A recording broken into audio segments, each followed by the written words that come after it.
Welcome to The Internet Says It's True, where every week we learn something that sounds made up but is really true, part of the WCBE podcast experience. My name is Michael Kent.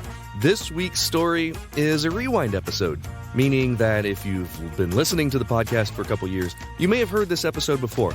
I had an incredibly busy week with shows and events, so I decided to do a rerun this week, but I'll be back with a brand new episode next week. So for this one, we're revisiting one of the weirder stories to come out of the Cold War.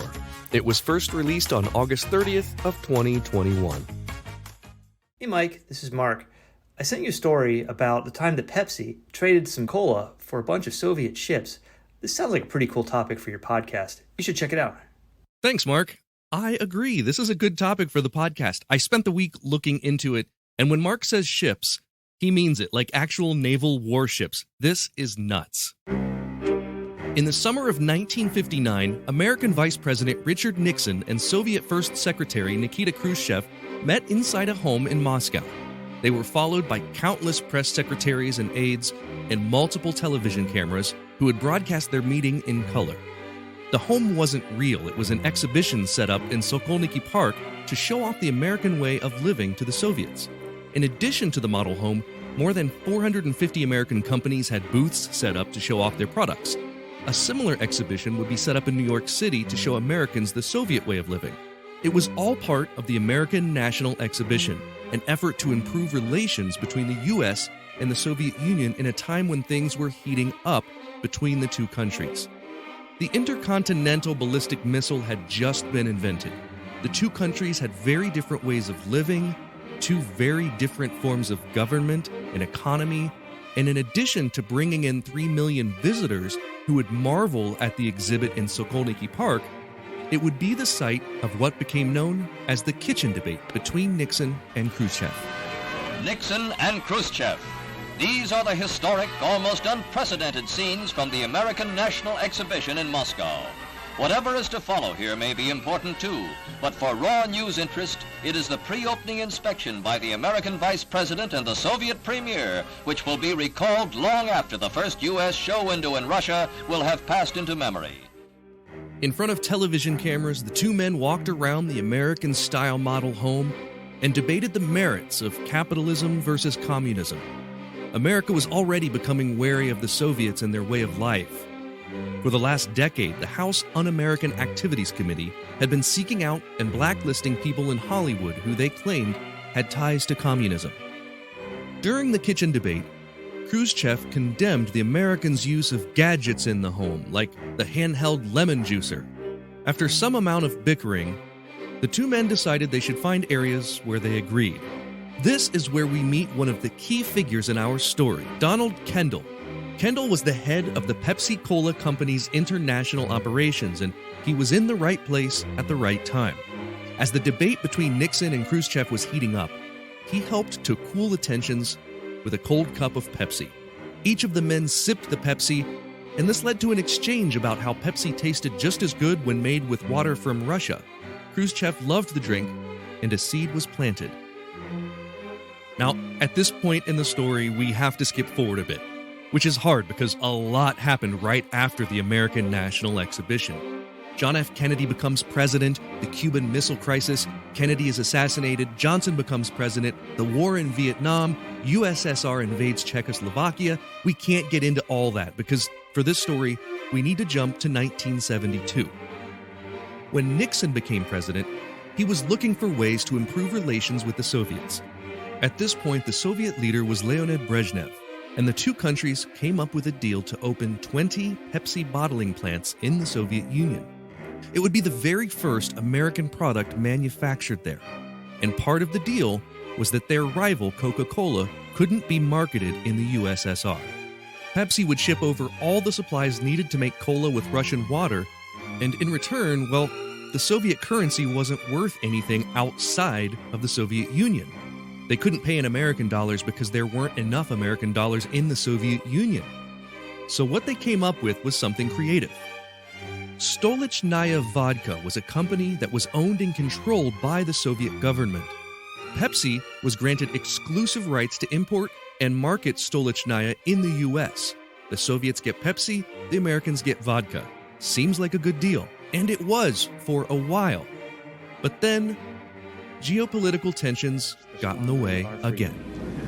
So I urge you to speak out against those who would place the United States in a position of military and moral inferiority, to ignore the facts of history and the aggressive impulses of an evil empire, to simply call the arms race a giant misunderstanding, and thereby the USSR had invaded Afghanistan. The Americans helped the Afghans defend themselves. Now President Ronald Reagan and Soviet leader Mikhail Gorbachev had been working to improve relations once again. But for the American public, the damage had been done. Many Americans refused to buy Soviet products, including Stolichnaya vodka. As Reagan left office and George Bush became president, Pepsi wanted to build 26 more bottling plants in the Soviet Union. But the Pepsi for vodka deal was no longer working. They needed to figure out another solution. And that brings us to one of the weirdest trade deals in history. And we'll get to that after a quick break. The Internet Says It's True is happy to be sponsored by The Power of the Streak. This is an easy-to-read book by author Kara Wood with the best idea yet for consistent exercise and staying motivated over time. That part I read. This part, I'm telling you from the heart, I struggle with working out regularly. I'll go back, I'll start exercising, and then I'll stop after a couple of weeks, or I'll go a week and a half, and then I'll stop. And I learned that I'm not the only one who this happens to. So Kara has a similar story. Kara was, basically without motivation for years, and she was able to find that formula that got her to flip the switch, and she hasn't looked back. She actually has been able to stick with it through the methods that she teaches in her book. So she tells her story of starting and keeping a running streak for 12 busy years while having a demanding career, 2 kids. I mean, she has the secret to exercise no matter what. Her story is funny, it's relatable and inspiring, and she explains to you how you can do the same thing with any exercise. And it doesn't have to be running, which is hard on your knees and hurts your feet. And this isn't just the internet saying it's true. Even a cynic will leave feeling motivated, inspired, and excited to commit once and for all to long-lasting exercise and fitness. The book is called The Power of the Streak by Kara Wood, and it's available in all formats where books are sold. You can get it on Amazon, Barnes & Noble. You can also get the audiobook on iTunes and Audible. So make sure, you learn all about this. Go pick up the book. You can also follow The Power of the Streak on Instagram. It's just at The Power of the Streak, and Twitter, Power of Streak. I think that you will enjoy it. If you love listening to this podcast every week and you want to show your support, that would mean a great deal to me. You can do that by becoming a Patreon member. We've got members at all levels, whether you want to pledge $1 a month or $10 a month. Just think about the value that you receive from this show. And if you like the histories and the stories that you learn about or the jokes that you hear, and if you think that they're worth it, consider signing up. For that, you get every episode ad-free and a week early, access to bonuses like the unedited videos of the guest appearances, and 20% off all merchandise. You can sign up today at patreon.com/Michael Kent. That's patreon.com/Michael Kent.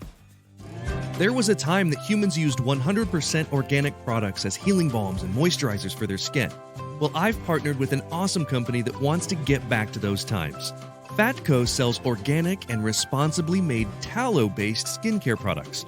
For centuries, humans used tallow in skin moisturizers and healing balms, but unfortunately, the topical application of these fats seemed to stop around the same time that animal fats stopped being considered part of a healthy diet.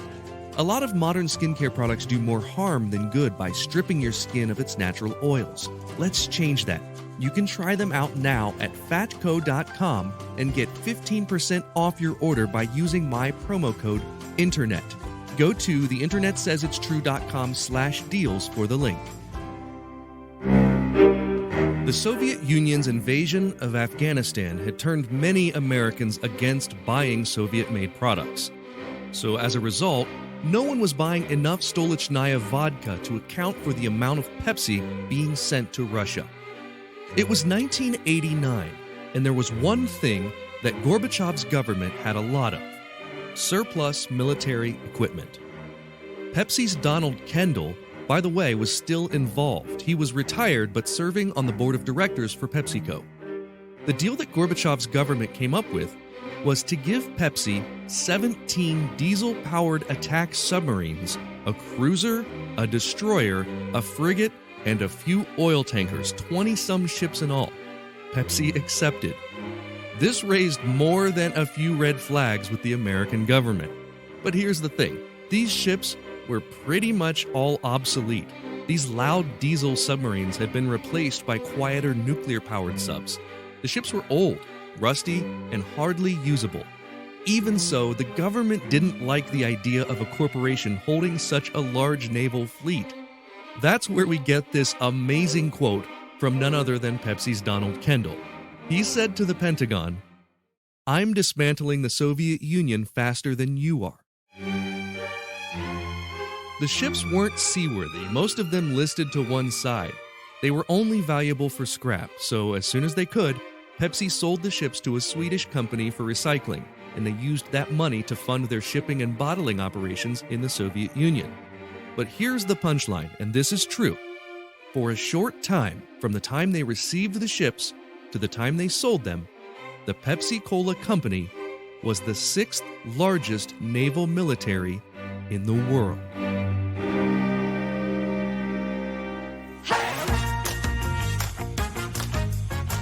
Now it's time for the part of the podcast where I call a friend, and today I'm calling our friend Erik Tait. Erik is a comedian and a magician. He was recently featured in the New York Times for his work on the show Ships of the Northern Fleet. Mr. Tait, welcome back to the show. The internet says it's true, is happy to have you back. This is what, your third or fourth time on, right? 11 millionth time. I've been on all of the episodes. You just can't see me. You and Eric Diddleman are competing for the most appearances on the show. Indeed. Well, I am excited to have you here. I didn't tell you what this was about, but I did tell you that it was about Pepsi. Are you a consumer of soft drinks? Not really. Okay. I've switched entirely to the I'm on the bubble water train. Oh, I can't do it. Sparkling water Actually, with no sugar or anything like that. I like a little fanciness. I will tell you, I enjoyed a sparkling water for the first time this week. I'd had sparkling water before, but I actually enjoyed it this week. I had some and I was like, you know what? I like this. So maybe I'm going to join that train with you. I don't know. I don't know. I think a lot of the sodas are like way too sugary. I was never really a big Pepsi fan when I did drink a lot of soda, but even these days, like, it becomes cloying to me. I don't know. I mean, like, I can't even drink bourbon because bourbon is too sweet for me sometimes. Yes. So I think I'm just becoming like a grumpy old man. I've never, like, all I do is just like play Lego and drink bubbly water.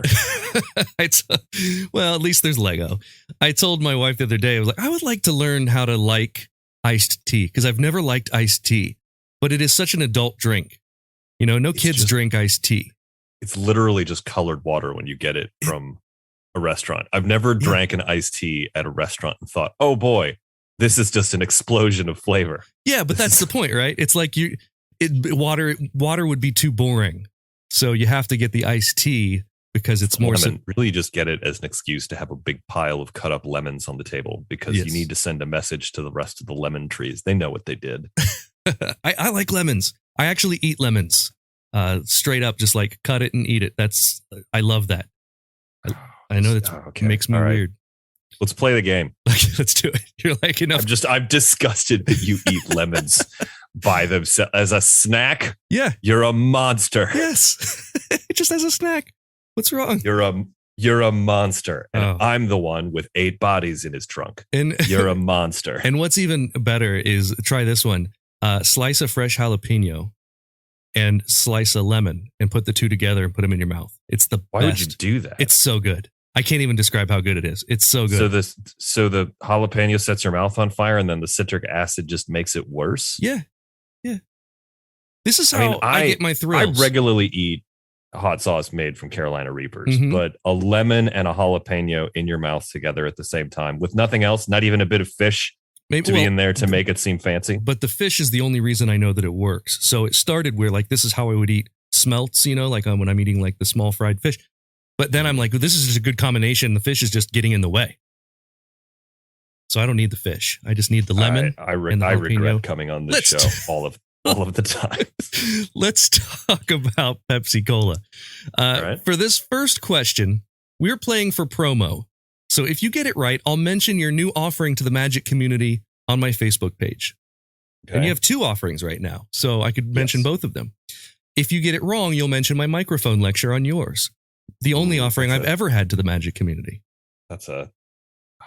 Mine carries weight. Feels like a lopsided bet. Well, yeah, it does carry weight, and my single product to the Magic community has like a $49.95 price point.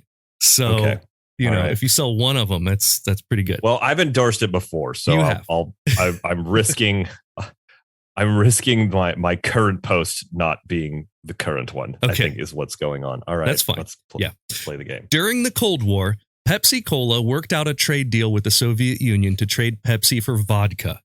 They ended up with a small naval fleet, and it was at one time either the second or third largest in the world. Next question. Thank you. That is correct. I want you to hear the other question, the other choices that I came up with, though, because I put effort into them. A menagerie of more than 100 circus animals, or a Russian doll painted to look like Ronald Reagan.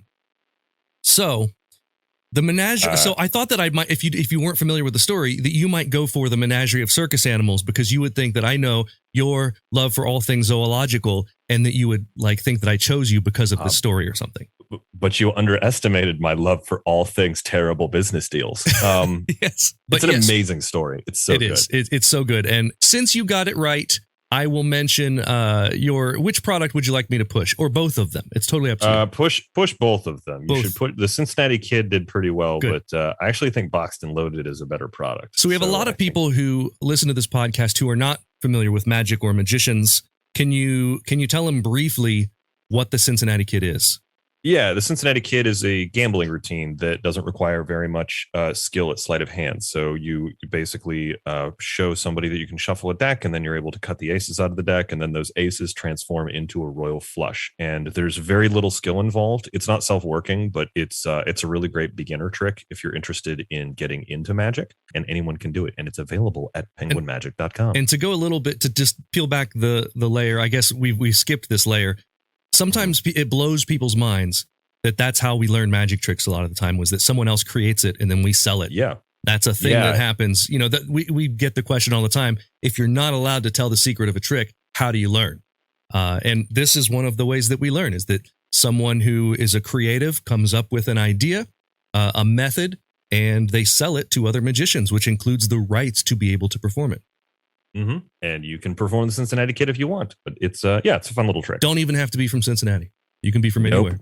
Nope. It's named after a movie about card cheats. That's right. Now, question number 2, we're playing for 12,000 internet points. Okay. So there are 12,000 internet points on the line. Which of these? I'm a Twitch streamer, so I think I can actually issue you 12,000 spell points on my Twitch stream. Yes. Bits? Is that what they are on Twitch? Bits? No. Spell points have, they're like channel points. They have absolutely no monetary value. Oh, that's fantastic. They are only used to turn my camera on and off and change the color of the lights in my office. Oh, that's great. You have your own currency once you step inside your office. This is amazing. Yes. Very similar to rubles in the Soviet Union. Which of these Soviet figures was not mentioned in Billy Joel's "We Didn't Start the Fire"? So I'm going to list 3. One of them was not mentioned in the song. Okay? Leonid Brezhnev, Nikita Khrushchev, Joseph Stalin. I don't know any of that. I don't know. Billy Joel is let's go with Khrushchev. Khrushchev was mentioned. The one that was not mentioned is Leonid Brezhnev. That was going to be my second guess. Brezhnev was mentioned in REM's The End of the World. It's the end of the world as we know it. Leonid Brezhnev, Lenny, Bruce, and Lester Bang. Birthday party, cheesecake, jelly bean, boom. Were the lyrics there? Not an REM fan. I will issue you 12,000 internet points forthwith. Thank you. Question 3. We'll move right along. For this question, we're playing for a coveted "The Internet Says It's True" sticker. These are very hard to come by and extremely valuable. And what you do with it is it sticks on things. Okay. Which one of these was a real name for Pepsi Cola before it was named Pepsi? A. Dr. Pepsum's Cure. B. Brad's Drink. Or C. Pemberton's French Wine Coca. I believe it's Brad's Drink. You are correct. You win a sticker. The original name of Pepsi was named for its creator, a druggist named Caleb Bradham, nicknamed Brad. So his concoction was referred to as Brad's Drink. The name Pepsi comes from the fact that it helped dyspepsia or indigestion. And I was trying to throw you off with that third one, Pemberton's French Wine Coca, which, if you're listening, you may have heard that. That was the original name for Coca-Cola. Yes. Question 4. For this question, we're playing for a confession. If you get it right, I'll tell you about a time something embarrassing happened to me. If you get it wrong, you have to tell me an embarrassing story. Okay. You were recently mentioned in the New York Times for your work on ships of the Northern Fleet. Yes. Which one of these headlines did the New York Times run on February 2nd, 1992? So we're looking for one of these stories that would have been plausible in 1992. A. Berlin blockade backfiring. B. Bush and Yeltsin declare formal end to Cold War. Or C. Reagan shot, bullet removed from lung. I mean, these are all plausible. Is the answer that they're all plausible? The only one of them is, and I'll even go so far as to say only one of them is from the 90s in general. And the other two are from other decades. It wasn't Reagan, because I think Reagan was shot in the 80s. So then the other two were Berlin blockade backfiring or Bush and Yeltsin declare formal end to Cold War. I don't think that there was a formal end to the Cold War declared, so it's got to be the Berlin one. The answer was B. Bush and Yeltsin declare formal end to Cold War. So whether or not there was an end to the Cold War, they declared it on the front page of the New York Times in the headline. The Berlin blockade backfiring I took from a 1948 newspaper headline. Okay. So we're talking there, the very, very, very beginning of the Cold War, just after World War II. So for that one, do you have an embarrassing story? Sure. I don't know how embarrassing it is, but I guess I haven't talked about it in a while. When I was in, I want to say it was middle school, maybe it was high school, middle school. I went to church because I was a chump, and the church that I went to, they would send the middle school, the youth group, the elderly youth group, the older kids to group work camp was what it was called, which sounds like something as a punishment, but it wasn't. It was like you would go on like a mission trip. I'm an atheist now, don't worry. But you would go to like an underprivileged area and you would like work on people's houses, sort of like Habitat for Humanity, but you weren't building new houses. You were like working on other people's houses. And for some reason, I decided that I was going to do a Scottish accent and pretend I was from Scotland the entire time. Oh my gosh. And some girl thought that she found me out. And then I claimed that that it was a science experiment that I was doing, that I was working with a local college. Oh no. And for some reason she believed me. And at some point, like one of the pastor, like the fun youth ministers was like, we have someone who's here all the way from Scotland, and pointed at me. And I was like, well, I don't know what you're talking about. So it was like sort of a whole thing, which was like, and it was weird because the people in my youth group knew that I was doing this, and none of them were like, the Bible says not to lie, you shouldn't do this. Well, yeah, so but they're like, well, like except for when it's fun. Yeah, it was okay. So your belief structure like doesn't matter when I'm making a fool of myself or people believe this bad Scottish accent.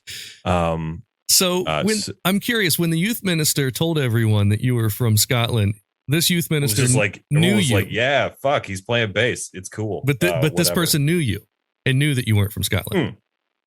They had no idea who I was. You had to like go and like check in at a desk at the end of the day, because they would like bring you back in like a windowless van. And it wasn't meant to look ominous, but it really did look ominous because it was like, because they just like rented like whatever was at hand. So they bring you back from like the job site and you'd have to check in and like say what you did that day or whatever. Which like, again, like it doesn't sound like a scared straight thing, but it's like, you know, then at night they had like, it was like a rock concert. And we watched movies and pizza parties and stuff like that. But, you know, and we all talked about how much Jesus was wonderful.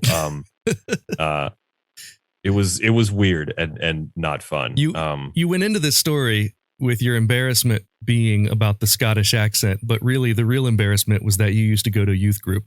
Yeah, basically. It was, hey, I don't know. We don't judge. Last week's show was all about, you know, the people who are religious are going to have loved last week's show. So I make no judgments on this podcast. Everyone is welcome. But the what is not welcome is calling a youth group trip work camp. There's no situation in which that's okay. Group work camp was like literally what it was called. I can like remember the banners of like group work camp, and there were people in my youth group who were like super on board. They were like, "Yeah, we're going to group work camp." It was just like this is not good. I'm not into this. Did you get to keep the pickaxe that you had to pick to like break rocks with, or no? It was like we went one time. I think we went to like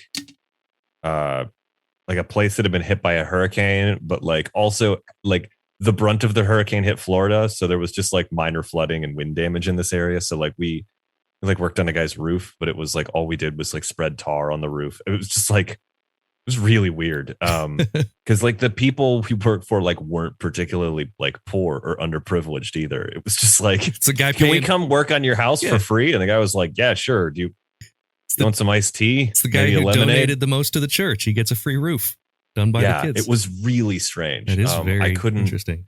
You know, because like with Habitat for Humanity, like I kind of get it, right? Like they're making affordable housing, but this wasn't about making affordable housing. This was about sending children who didn't know a lot about like home renovation to do renovations on people's houses.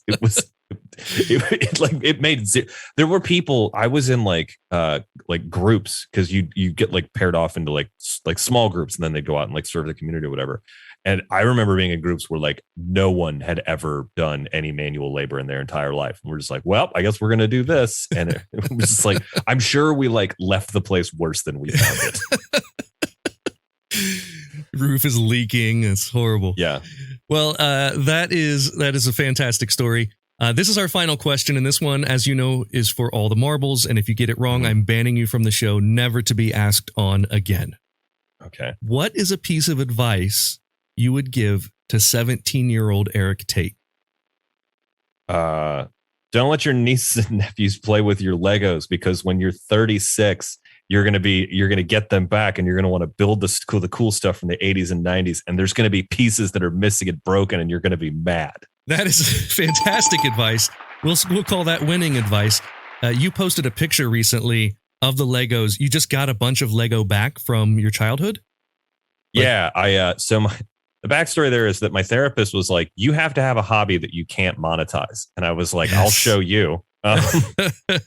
I'm going through this exact same thing. One of my clients yesterday asked me if I was making money with my photography. And I had to explain, you know, that like, I would love to do that, but I really have to. I think I have to have a hobby that's not monetized so that it doesn't feel like an obligation.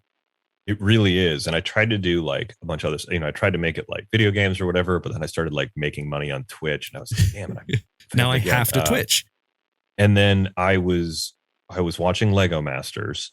Cause like I've always like liked Lego and I was like, I haven't built one in a while. And then I had to go to Target for something and there was like an end cap with like a box of like, it was like a set and it was like $20. And I was like, oh, that's cool.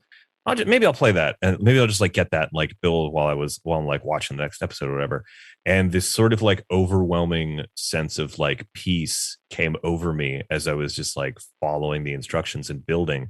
And I was like, oh, there's like, it's just the meditative act of building. Like I would love to like build my own creations and stuff like that. That would be really cool. But it's not even really about that for me. Same with me. It really is this like, simple meditative act of building things, whether I'm following instructions or not.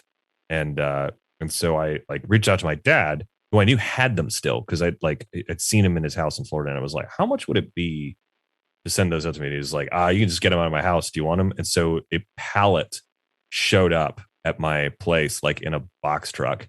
And the dude, and like it was like a week ago, and it was the rainiest day in like the history of Columbus. There was like a 2.5 foot deep puddle in front of my house that we carried it through. We like waded through it.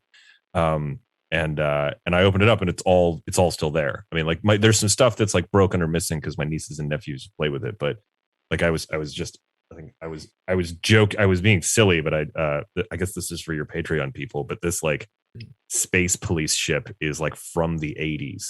Erik is holding up so Lego Space was maybe one of their largest collections when we were kids in the 80s. And we had my brother and I had a ton of the Lego. I don't think we had that one. It's like a black and purple spaceship. Looks like something that would be maybe out of what would be. Do you remember Captain Power? Remember Captain Power? It was a you would have a ship, or like almost like a Voltron, or like an old like anime space thing. I just found out, by the way, I just finished this thing, and I realized it's a prison ship. So like my favorite toy to play with and build when I was a kid was a police prison transport. It's probably because they made you go to work camp. That's thank you so much for coming on the show, man. Group work camp. Yes. It's just like more politically correct ways to do child labor, I think is what the church is about. Poor workmanship on rich people's roofs. Yes. Thanks for coming on, man. Where can people learn more about Erik Tait? You can go to eriktait.com. It's my website. I don't update it very often, but you can see me. You can see me on Twitch at twitch.tv/suspicious wizard. The first I is a 1. If you can't remember that or can't figure out how to spell it, you can just go to historicalporpoises.com and it goes right there, because that's a domain that I own that I can point to anything. And then also follow me on Instagram and Twitter at Erik Tait, ErikTait, and listen to me on the Penguin Magic Podcast. Just search up Penguin Magic Podcast. I talk to all of your favorite magicians about things that no one ever should. I think that's the way to promote my podcast. I talk to famous magicians about dumb things. So there's some really good topics on there, I listen to that regularly. Thanks again for coming on, man. Have a great week. Well, that is all for this week. Thanks to Mark for the show topic and Erik Tait for being my guest. Thank you for listening to The Internet Says It's True. Don't forget to join up on Patreon if you want to see the unedited video of the guest appearance or to hear bonus episodes. You can do that at patreon.com/Michael Kent. Also, if you learned something that you didn't already know from the show, please visit iTunes and leave us a review with 5 stars and a few words. That's the rule. You gotta do it. That helps us a ton, because that's how the algorithm works, to get the podcast suggested to more people. And that way we can keep learning something new, if the internet says it's true. The Internet Says It's True would like to thank the Patreon subscribers whose monthly contributions help to make this show possible. Sean Brown, Catherine Morgan, Taylor Hurt, Tony Ford, Bryce Swanson, Eugene Anderson, Matt McVeigh, Jim Martin, Joanne Martin, Josh Van Allen, and the show's official Emperor Kick Track. The show is written and produced by me, Michael Kent. The theme song is by Finite Music Forge, and additional music this week was from Huma Huma. All audio clips in this episode are used for education and commentary and used under Fair Use Title 17 USC Section 107. You can listen to past episodes by searching for The Internet Says It's True wherever you get your podcasts, and you can see bonus content at patreon.com/Michael Kent. Don't forget to check out my TikTok. It's Michael Kent Live.